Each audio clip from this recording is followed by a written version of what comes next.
मेरी ओर से सभी बहन भाइयों को राम राम। मैं गंगा स्नान, कार्तिक मास में गंगा स्नान के महत्व की कहानी सुनाना चाहती हूँ। आप ध्यान से सुनो।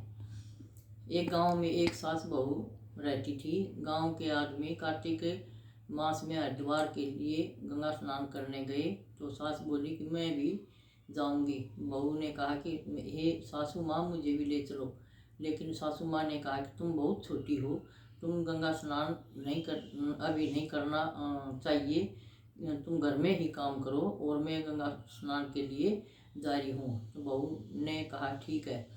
तो सासू जो है वो गांव वालों के साथ गंगा स्नान के लिए हरिद्वार चली गई। बाद में पीछे से जो बहू थी वो कुम्हार के घर गई और 33 कुंडे ले आई। 33 कुंडे लेकर और एक शाम को एक कुंडा रोज भर देती और सुबह उससे राधा और दामोदर का नाम लेके उससे स्नान कर लेती और ये कहती कि सास नहाए कुंडे और बहू नहाए कुंडे। तो ये इतना कह के और वो उससे नहा लिया करती और उसको छत पर उल्टा करके रख देती। तो एक दिन क्या हुआ, सास जो हरिद्वार में नहा रही थी तो उसकी नथ पानी में गिर गई, जल में गिर गई। तो जब बहू सुबह उठ कर नहाने लगी तो वो जो गंगा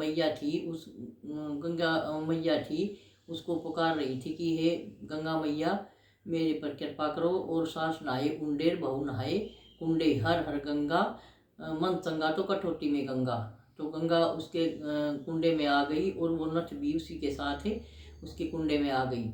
बहू ने वो 33 कुंडे ऐसे ही जो थे उल्टे करके छत पर रख दिए। जब सास पूरे सारे कार्तिक मास में नहाकर गांव वालों के साथ गांव लौटी तो बहू उसको लेने गई और उस नथ को पहन के गई। सास ने जब देखा कि ये मेरी नथ पहन रही है तो उसने कहा कि ये नथ कहाँ से आई। उसने कहा कि हे सासू माँ, आप तो हरिद्वार नहाने गई थी कार्तिक मास में और मैं घर में ही कुंडे में रोज शाम को भर के रख देती और सुबह उससे नहाती और ये कहती कि हर हर गंगा मन चंगा तो कटौती में गंगा, हे राधा दामोदर मुझ पर कृपा करो, हे गंगे मैया मुझ पर कृपा करो। तो आपकी नथ जो है वो मेरे कुंडे में आ गई और मैं पहन के आ गई। सास ने कहा चलो घर चली गई। तो सास ने कहा कि मैं 4 ब्राह्मणों को भोजन कराऊंगी।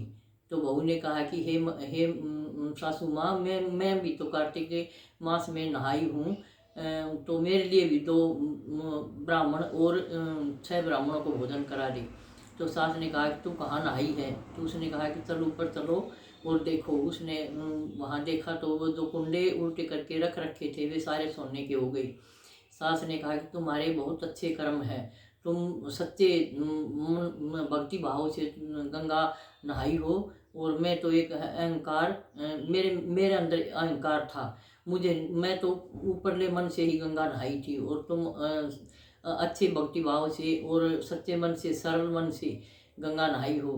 तुम्हारे बहुत अच्छे कर्म हैं, तुम्हें दामोदर और भगवान मिले हैं, गंगा मिली है।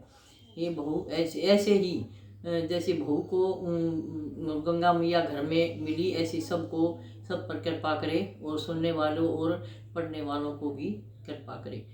राम राम, धन्यवाद।